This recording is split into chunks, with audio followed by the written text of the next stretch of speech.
خبر شامل کریں گے لاہور سے، جہاں شادی والے گھر میں صف ماتم بچ گئی۔ باغبان پورہ میں بارات کی گاڑی پر گولیاں برسا دی گئیں۔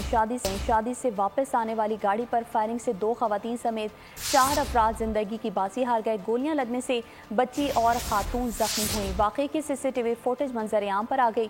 پولیس کے مطابق فائرنگ کا واقعہ باغبان پورہ میں شادی ہال کے باہر پیش آیا۔ ملزم سلمان نے اپنی سابقہ بیوی، اس کے والد، بھائی اور بہن کو قتل کیا۔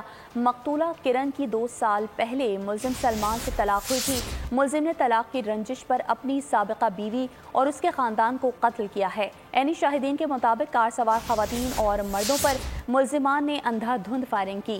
ایک خاتون کو ملزم نے گاڑی سے باہر نکال کر دوبارہ فائرنگ کی اور تشدد بھی کیا۔ IG پنجاب نے نوٹس لیتے ہوئے CCPO لاہور سے رپورٹ طلب کر لی ہے۔